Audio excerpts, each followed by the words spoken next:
अध्याय कितना? 2 अध्याय कितना? 2 ध्यान दो इधर। अध्याय कितना? 2। 2 का क्या है? अध्याय का नाम क्या है? भूमि, मृदा, जल, प्राकृतिक वनस्पति और वन्य जीवन। एक एक का मतलब समझो।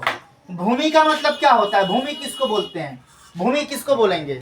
भूमि बोलते हैं जमीन को, जिस पर हम लोग हैं। हम लोग किस पर हैं? जमीन पर हैं, यानी भूमि पर हैं। उसके बाद मृदा। मृदा का मतलब क्या होता है? मिट्टी। मृदा का मतलब मिट्टी। उसके बाद क्या है? जल। जल का मतलब तो समझती होगी। जल मतलब पानी। और क्या? प्राकृतिक वनस्पति। प्राकृतिक क्या? वनस्पति। ये जितना भी पेड़ पौधा है हम लोग के आसपास दिखाई देता है, ये सब क्या है? प्राकृतिक वनस्पति है ना। अच्छा, प्राकृतिक किसको बोलेंगे? जो ईश्वर के द्वारा बनाया गया होगा उसको क्या बोलेंगे? प्राकृतिक बोलेंगे। और जो मानव के द्वारा बनाया गया होगा उसको हम लोग क्या बोलेंगे? कृत्रिम बोलेंगे या मानव निर्मित बोलेंगे। समझ में आया? मानव के द्वारा जो बनेगा तो मानव निर्मित, और जो ईश्वर के द्वारा बनाया गया होगा उसको क्या बोलेंगे? प्राकृतिक।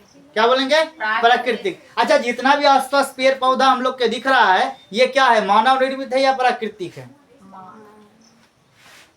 सब मानव बनाया है इसको। कौन बनाया है? ईश्वर बनाया है। तो ये क्या हो जाएगा? प्राकृतिक। तो क्या होगा? प्राकृतिक वनस्पति। और क्या? वन्य जीवन। वन क्या? क्या वन मतलब जितना जंगल में पेड़ पौधा पक्षी जितना भी है वो सब क्या है? वन में है। और उसी को उन लोग का जो जिंदगी होता है उसको हम लोग क्या बोलेंगे? वन्य जीवन। पहला क्वेश्चन क्या है कि मृदा निर्माण के लिए उत्तरदायी 2 मुख्य जलवायु कारक कौन से हैं? किसके लिए? मृदा निर्माण के लिए। मृदा निर्माण मतलब क्या? मिट्टी का निर्माण के लिए। किसके निर्माण के लिए? मिट्टी के निर्माण के लिए कौन कौन से कारक है? तो मृदा निर्माण के कितना कारक है? 2 मुख्य कारक है। क्या? एक नंबर क्या? तापमान और वर्षण। तापमान और वर्षण, ये 2 चीज जो है मिट्टी निर्माण के लिए क्या है? बहुत ही महत्वपूर्ण है। दूसरा नंबर क्या है कि भूमि निम्नीकरण के कोई 2 कारण लिखेंगे। किसके? भूमि निम्नीकरण के।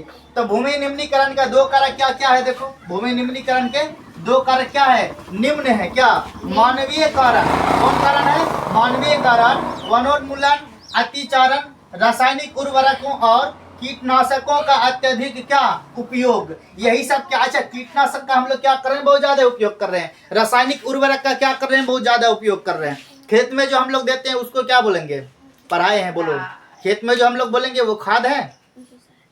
खाद है, उसको खाद नहीं बोलेंगे। क्या बोलेंगे? उर्वरक बोलेंगे। खाद क्या होता है? खाद क्या होता है?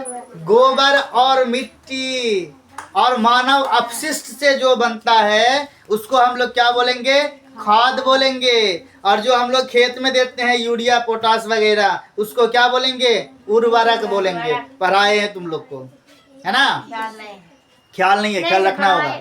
पढ़ाए हैं, ख्याल रखना होगा, है ना? और नहीं तो पीटेंगे फिर ज्यादा। हम पीटते बहुत हैं, है ना? देखो, तो ये सब क्या है? अत्यधिक उपयोग होने के कारण क्या होता है? भूमि का निम्नीकरण होता है। निम्नीकरण मतलब भूमि को क्षति पहुंचता है। भूमि को क्या पहुंचता है? देखो इधर, भूमि को क्या पहुंचता है? क्षति पहुंचता है। उसके बाद क्या है कि प्राकृतिक कारण। प्राकृतिक कारण क्या क्या है? वर्षा दोहन, भूसंकलन और क्या? बाढ़। वर्षा दोहन मतलब क्या? वर्षा दोहन मतलब भागने दो इसको। देखो, प्राकृतिक कारण क्या क्या है? वर्षा दोहन, भूसंकलन और बाढ़। वर्षा दोहन का मतलब क्या? जब बारिश होता है, जब क्या होता है? बारिश होता है तो क्या होता है कि मिट्टी का कटाव होता है। मिट्टी का क्या होता है? कटाव होता है। तो नहीं होता है, जहाँ जहाँ मिट्टी देखे वो क्या करेगा? बारिश से कट जाएगा। भूसंकलन यानी मिट्टी का कटाव। अच्छा, बाढ़ के कारण भी क्या होता है? मिट्टी को क्षति पहुँचता है। जैसे बाढ़ आता है, देख कटाव, अभी गोबरा घाट में देख लो कितना कटाव लगा हुआ है, बहुत ज़्यादा, है ना? तो बाढ़ के कारण भी क्या होता है? भूमि का निम्नीकरण होता है। उसके बाद क्या है कि भूमि को महत्वपूर्ण संसाधन क्यों माना जाता है? भूमि को हम लोग क्या करते हैं? महत्वपूर्ण संसाधन क्यों मानते हैं? यानी कि देखो, भूमि हमारे जीवन का आधार है। भूमि हमारे जीवन में क्या है? आधार है। अच्छा, भूमि से हम लोग क्या करते हैं? भूमि के बिना हम लोग आवास, खाना, पानी आदि कुछ भी प्राप्त नहीं होगा। सोचो कि अगर भूमि ही नहीं होता, अगर जमीन नहीं होता, तो क्या हम लोग को खाना मिलता? नहीं मिलता। रहने के लिए जगह मिलता? नहीं मिलता। पानी मिलता? नहीं मिलता। तो अब सोचो कि भूमि हम लोग के लिए कितना महत्वपूर्ण है।